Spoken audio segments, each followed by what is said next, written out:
Hello students, myself Prashant Futane, your PF sir. तो बच्चों, आज के लेक्चर में हम बहुत ही इम्पॉर्टेंट एक क्वेश्चन डिस्कस करने वाले हैं जो कि केमिकल काइनेटिक्स से बिलोंग करता है। क्वेश्चन है इस प्रकार कुछ। हम इस क्वेश्चन में मैकेनिज्म दिया है इस क्वेश्चन में हमें क्या दिया है, ये रिएक्शन दी हुई है x2 + y2 इड्यूस टू xy, और इस रिएक्शन का मैकेनिज्म कुछ इस प्रकार हमें दिया है। ये जो रिएक्शन है ये रिएक्शन कंप्लीट होती है इन 3 स्टेप्स के अंदर, first step, second step, third step. और इस दिए हुए डाटा से हमें क्या निकालना है, इस रिएक्शन का ओवरऑल ऑर्डर निकालना है हमें। हमने लास्ट लेक्चर में सीखा था कि जो भी हमें कॉम्प्लेक्स रिएक्शन दी जाएंगी, कॉम्प्लेक्स रिएक्शन की डेफिनेशन क्या होती थी, जो भी रिएक्शन मोर देन 1 स्टेप में कंप्लीट होंगी उसे हम क्या बोलेंगे, कॉम्प्लेक्स रिएक्शन। और जो भी रिएक्शन सिंगल स्टेप में कंप्लीट होंगी उसे हम क्या बोलेंगे, एलिमेंटरी रिएक्शन। और हमने ये भी डिस्कस किया था कि कॉम्प्लेक्स रिएक्शन का हर एक स्टेप कौन सी रिएक्शन होता है, एलिमेंटरी रिएक्शन। और एलिमेंटरी रिएक्शन की शक्ल देखकर हम उसका रेट लॉ लिख सकते हैं। तो हमें इन 3 रिएक्शन में से क्या करना होगा, फर्स्ट स्टेप। जब भी आपको कभी ऐसा क्वेश्चन मिलेगा तो हम ऑलवेज कुछ स्टेप्स को फॉलो करेंगे। तो मेरा ये मानना है कि नीट 2022 यहाँ पर ये क्वेश्चन पूछा जा सकता है, ये क्वेश्चन होगा या इसके अलावा कुछ इस प्रकार का ही क्वेश्चन होगा। तो स्टेप्स क्या होंगी देखो। पहले तो हम क्या करेंगे, steps. First step, right rate law for rate determining step, that is RDS। Second step, पहले क्या करेंगे हम, इन तीनों रिएक्शन में से जो भी रेट डिटरमाइनिंग स्टेप होगी उसके लिए हम रेट लॉ लिखेंगे। अगर if in this rate law यहाँ तक विजिबल है, in this rate law intermediate will be present, then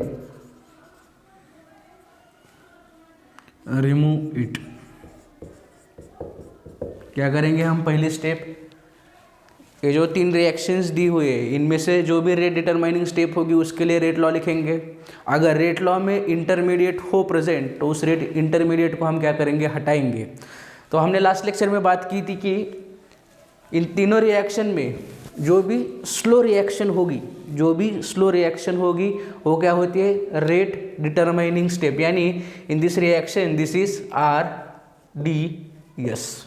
और इंटरमीडिएट के बारे में सीखा था। इंटरमीडिएट कौन होते हैं, जो रिएक्शन के दौरान तैयार भी होते हैं और रिएक्शन खत्म होने से पहले खुद कंज्यूम होते हैं और प्रोडक्ट तैयार करते हैं। अगर इस मैकेनिज्म में देखा जाए तो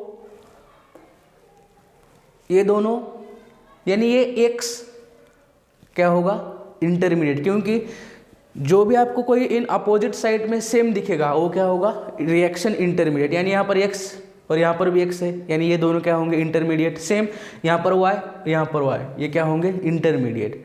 हम यहाँ अच्छे तरह से इंटरमीडिएट यहाँ से पहचानना जरूरी होता है। इंटरमीडिएट यहाँ पर कौन कौन है, X और Y, ये दोनों इंटरमीडिएट है। तो पहले हम लिखेंगे क्या, rate law for first order, RDS first step. तो RDS कौन से, ये जो भी स्लो प्रोसेस होगी उसे हम क्या बोलेंगे, रेट डिटरमाइनिंग स्टेप। तो लिखो रेट लॉ इसके लिए, rate is equals to K into concentration of X into concentration of Y बोलो यहाँ पर ऑर्डर क्या आएगी, ऑर्डर एक्स लिखूँ या एक लिखूँ, एक लिखूँगा, क्योंकि हम रिएक्शन की शक्ल देखकर उन रिएक्शन के लिए रेट लॉ लिख सकते हैं जो कौन सी रिएक्शन होंगी, एलिमेंट्री रिएक्शन होंगी। और ये तीनों भी क्या होती है, एलिमेंट्री रिएक्शन होती है, क्योंकि कॉम्प्लेक्स रिएक्शन का हर एक स्टेप एलिमेंट्री रिएक्शन होता है। तो यहाँ पर कोएफिशिएंट कितना है, एक, यहाँ पर कोएफिशिएंट एक, इसलिए मैं यहाँ पर एक एक लिखता हूँ। सेकेंड स्टेप क्या बोलते हैं हमसे, अगर इस रेट लॉ में कोई इंटरमीडिएट प्रेजेंट हो तो उसे हमें क्या होगा, हटाना पड़ेगा। तो देखो इस रिएक्शन में y2 इंटरमीडिएट है क्या, नहीं, y इंटरमीडिएट y है, x इंटरमीडिएट है, यहाँ पर x इंटरमीडिएट है, और इस x को हमें क्या होगा, हटाना होगा। तो इससे पहले अगर इस रिएक्शन के लिए रेट लॉ में लिखूँ तो क्या लिख सकता हूँ, rate is equals to k into concentration of x2 into concentration of y2। अब पावर क्या लिखूँ मैं, ऑर्डर एक लिखूँगा क्या, नहीं, ये कॉम्प्लेक्स रिएक्शन है इसलिए मैं इसका ऑर्डर मुझे मालूम नहीं, मैं x लिखूँगा और इसका क्या लिखूँगा, y।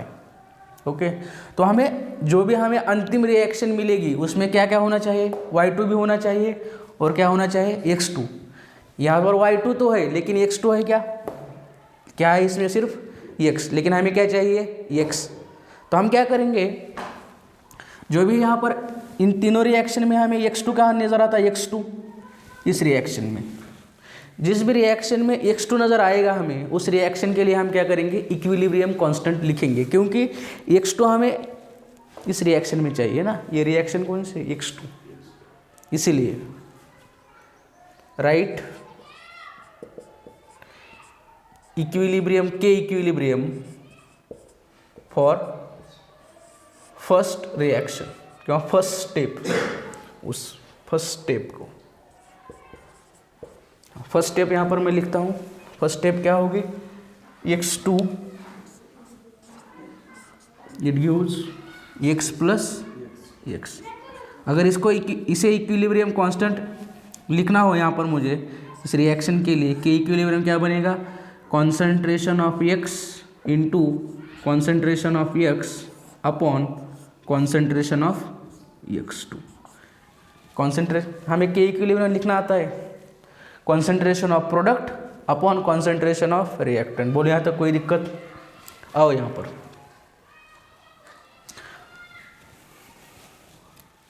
अब क्वेश्चन लिख के लो या स्क्रीनशॉट ले सकते हो इस क्वेश्चन का, मैं इसे मैं क्लीन करने वाला हूँ।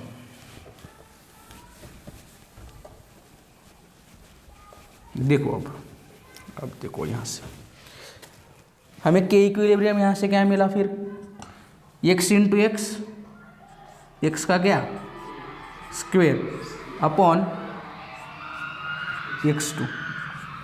यहाँ से मैं एक K equilibrium is equals to X square upon x2, यहाँ से मैं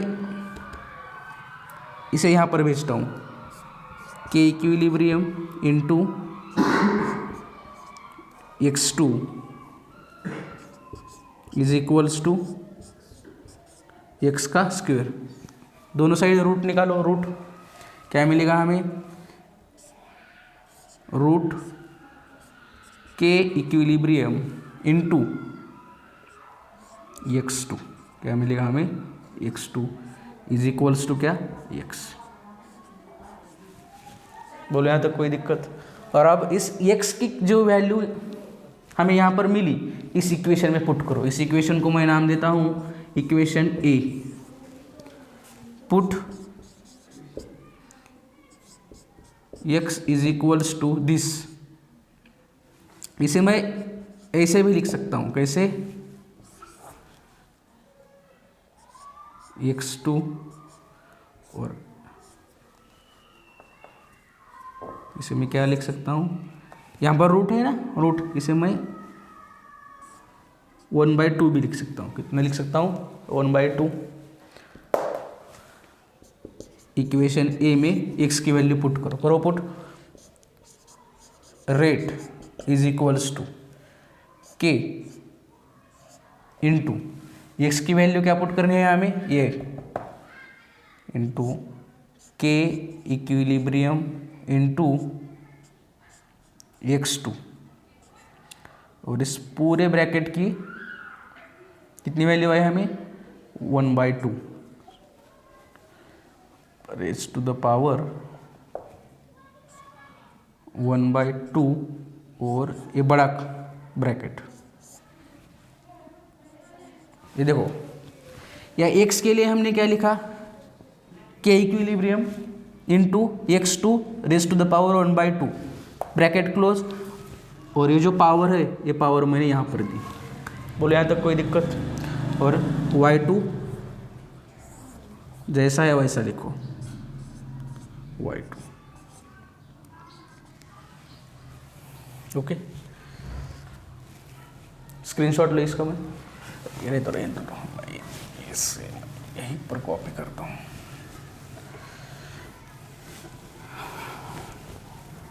कृपया यात्रीगण ध्यान दें, क्या मिला हमें यहाँ पर? हमें यहाँ पर ये मिला रेट को मैं आर लिखता हूँ, are is equals to K into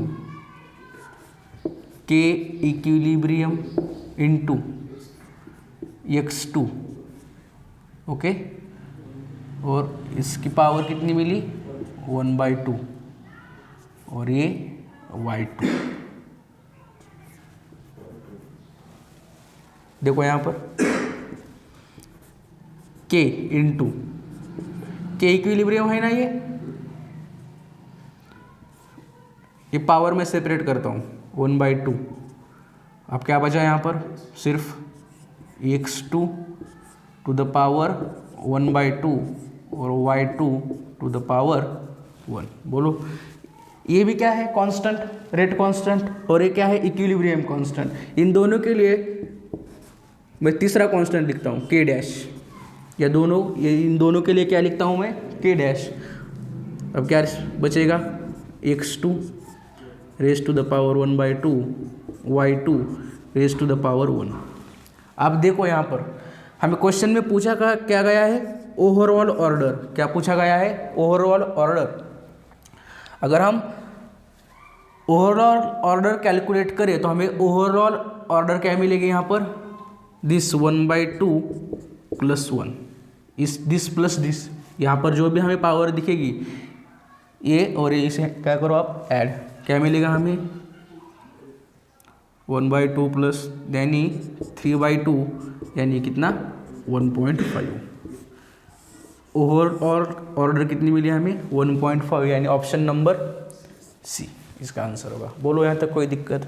आप इसे कॉपी कीजिए, और एक क्वेश्चन हम डिस्कस करेंगे जो कि नीट में पूछा जा सकता है। वीडियो पॉज करके आप इसे कॉपी कीजिए।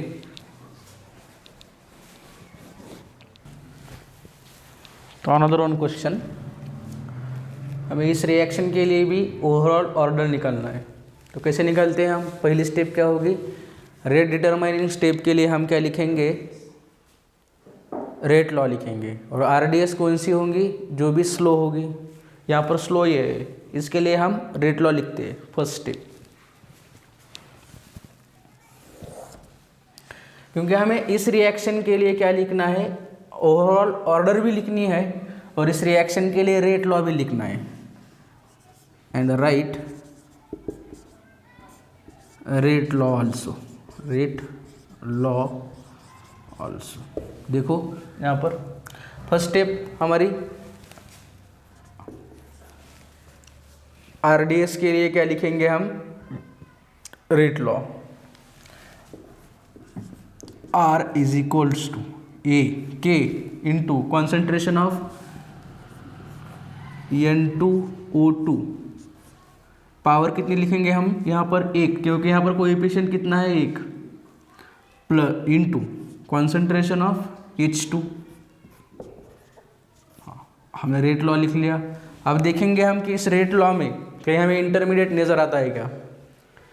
देखो इंटरमीडिएट यहाँ पर कौन है? यहाँ पर मैं लिखता हूँ इस रिएक्शन में इंटरमीडिएट जो हमें मिलेगा, यहाँ पर इंटरमीडिएट कौन होगा? N2O2, क्योंकि ये रिएक्शन में फॉर्म हो रहा है और इस रिएक्शन में क्या हो रहा है, कंज्यूम हो रहा है, इसलिए इंटरमीडिएट कौन होगा, N2O2। तो हमें इस N2O2 को क्या होगा, हटाना होगा, क्योंकि हमारे ओवरऑल रिएक्शन में हमें सिर्फ कौन चाहिए, एक H2 चाहिए और NO चाहिए, लेकिन हमें यहाँ पर H2 है लेकिन N2O2 है, हमें यहाँ पर कौन चाहिए, NO। हमें NO चाहिए, इसलिए हम क्या करेंगे, NO किस रिएक्शन में है देखेंगे, NO इस रिएक्शन में। जिस भी रिएक्शन में NO होगा उस रिएक्शन में हम क्या, उस रिएक्शन के लिए हम क्या करेंगे, इक्विलिब्रियम कांस्टेंट लिखेंगे। सेकेंड स्टेप, राइट के इक्विलिब्रियम फॉर फर्स्ट स्टेप, इस फर्स्ट स्टेप के लिए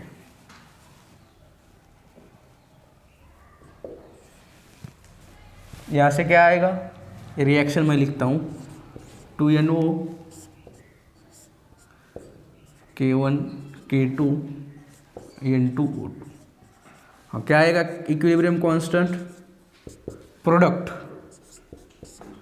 N2O2 अपॉन रिएक्टेंट NO और उसकी पावर कितनी आएगी, 2। क्योंकि हमने केमिकल इक्विलिब्रियम में अच्छे से सीखा है कि इक्विलिब्रियम कांस्टेंट हम कैसे लिखते हैं। इक्विलिब्रियम कांस्टेंट लिखते समय हम क्या करेंगे, प्रोडक्ट का कॉन्सेंट्रेशन और उसे डिवाइड क्या करेंगे, रिएक्टेंट के कॉन्सेंट्रेशन से, और रिएक्टेंट के कॉन्सेंट्रेशन से डिवाइड करते वक्त हम ये ध्यान जरूर रखेंगे कि इस यहाँ पर जो भी कोएफिशिएंट होगा उसके पावर में चला जाएगा। बोलो यहाँ तक कोई दिक्कत? देखो अब मैं यहाँ से क्या करता हूँ, इस NO होल स्क्वायर को यहाँ पर भेजता हूँ, तो क्या मिलेगा मुझे, NO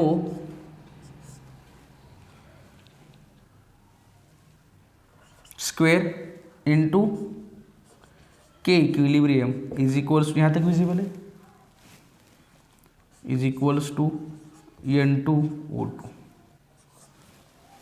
बोलो यहाँ तक कोई दिक्कत? एक second,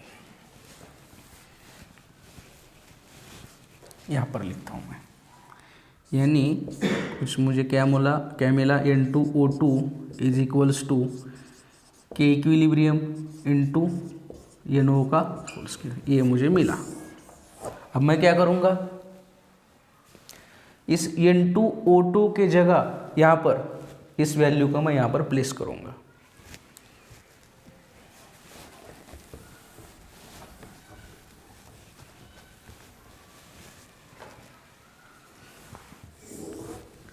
place N2O2 is equals to K equilibrium into NO का होल स्क्वायर इन, इसे मैं बोलता हूँ P इक्वेशन, इन P। क्या मिलेगा हमें, R इज इक्वल्स टू ये K, इसकी जगह क्या रखने का, A रखने का, के इक्विलिब्रियम इंटू NO का होल स्क्वायर और ये बड़ा ब्रैकेट इंटू इस ब्रैकेट का पावर कितना होगा, 1 इंटू H2। यहाँ से देखो इसके इंटू इसके इक्विलिब्रियम को भी बाहर निकालता हूँ मैं, निकाल लिया।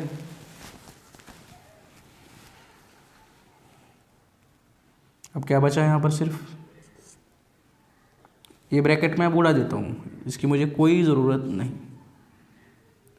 NO2 NO का होल स्क्वायर, 2 इंटू 1 क्या होता है, 2 ही होता है ना, यहाँ का 1 और इंटू 2 इंटू, ये देखो ये मैथ से आपको आनी पड़ेगी।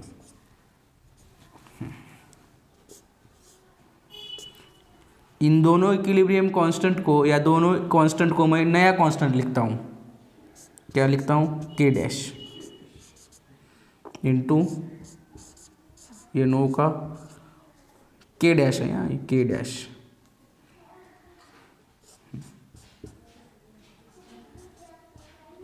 अब यहाँ पर ओवरऑल ऑर्डर कैलकुलेट करो, 2 + 1, overall order 2 + 1 is equals to 3। ये हमारा आया आंसर। और इसका हमें रेट लॉ अगर लिखना हो, रेट लॉ इस रिएक्शन के लिए, रेट लॉ क्या लिखेंगे हम फिर? रेट लॉ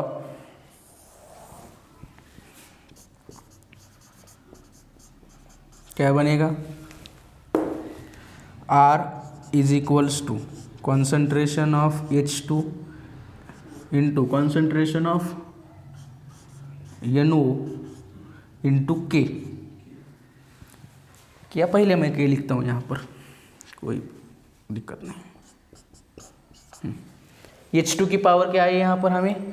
1 मिली, और NO की पावर क्या मिली हमें? 2 मिली। ये रहा हमारा रेट लॉ। अगर यहाँ पर से और डीप में क्वेश्चन पूछा जाए तो क्या पूछा जा सकता है? देखो यहाँ पर ये जो हमने K इक्विलिब्रियम निकाला है यहाँ पर, K इक्विलिब्रियम, इस K इक्विलिब्रियम रिएक्शन के लिए इसका फॉर्मूला क्या होता है? देखो ये जो K1 है यहाँ पर, K1 यहाँ पर ये होता है फॉरवर्ड रिएक्शन के लिए कांस्टेंट, और K2 होता है बैकवर्ड रिएक्शन के लिए कांस्टेंट। और इक्विलिब्रियम कांस्टेंट निकालते समय हम क्या करते हैं? फॉरवर्ड वाले का जो भी कांस्टेंट होगा उसे डिवाइड करते हैं बैकवर्ड वाले से, यानी K इक्विलिब्रियम यहाँ पर क्या आता है? K1 upon K2। बोलो यहाँ तक कोई दिक्कत? वीडियो पॉज करके आप कॉपी कर सकते हो। लेकिन अगर जब हमने RDS के लिए, अगर हमने रेट डिटरमाइनिंग स्टेप के लिए रेट लॉ लिखा और उस रेट लॉ में इंटरमीडिएट ही हमें ना मिले तो हमारी लॉटरी लग गई है, क्योंकि हमारा आंसर आता वहीं पर मिलता है हमें। अगर इंटरमीडिएट ना हो तो हमें यहाँ तक कोई लिखने की ज़रूरत नहीं। अगर इंटरमीडिएट मिले तो हम उस पर यहाँ तक सॉल्व कर सकते हैं। उस पर भी हम एक एग्जांपल देखेंगे जिसमें इंटरमीडिएट शामिल नहीं है। आप वीडियो पॉज करके इसे कॉपी कर सकते हो। लास्ट एग्जांपल इस पर डिस्कस करते हैं। मान लो हमें कुछ ऐसी हाइपोथेटिकल रिएक्शन दिया, हाइपोथेटिकल, और उस रिएक्शन का ये मैकेनिज्म दिया हुआ है, यानी ये रिएक्शन इन 3 स्टेप में कंप्लीट होगी। पहली स्टेप क्या होती है हमारी? स्लो प्रोसेस के लिए यानी रेट डिटरमाइन स्टेप के लिए क्या लिखेंगे हम? रेट लॉ लिखेंगे। तो रेट लॉ यहाँ से rate R is equals to K। यहाँ पर स्लो स्टेप कौन से है? ये concentration of A into concentration of B, और इसकी पावर क्या लिखेंगे हम? A1 और 1। अब सेकेंड स्टेप क्या थी हमारी? अगर इस रेट लॉ में इंटरमीडिएट हमें मिले तो हम इसे हटाकर आगे बढ़ सकते हैं। यहाँ पर देखो इस रेट लॉ में क्या इंटरमीडिएट कोई है? अगर यहाँ से देखें इस मैकेनिज्म से तो इस रिएक्शन में इंटरमीडिएट A और B इन दोनों में से कुछ है क्या?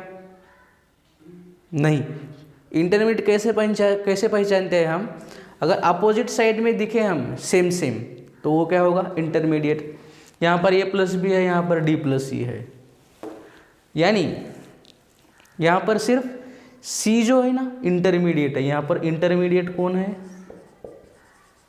इंटरमीडिएट एक C है, और बाद में कौन है? यहाँ पर अपोजिट कौन दिखाई देता है हमें?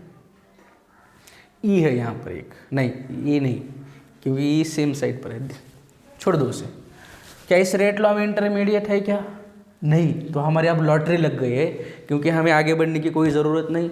अगर रेट लॉ में इंटरमीडिएट नहीं है तो जो भी हमें यहाँ पर ऑर्डर मिलेगा ओवरऑल, वही क्या होगा? हमारा final answer. Since in this rate law no intermediate is present, overall order is equals to क्या होगा? 1 + 1 is equals to 2। बोलो यहाँ तक कोई दिक्कत? अगर आपको कुछ इस प्रकार के क्वेश्चन मिले तो आप उन्हें सॉल्व कर सकते हो। क्या हमें यहाँ पर कुछ और क्वेश्चन मिलते हैं क्या? देखते हैं हम। देखिए NOBR का एक क्वेश्चन था, आई थिंक वो एम्स में पूछा गया था, एम्स में। तो आप उसे सॉल्व कीजिए, वो भी एकदम सिंपल क्वेश्चन होगा अब अगर आप इन 3 क्वेश्चन की प्रैक्टिस करें तो okay we will stop here.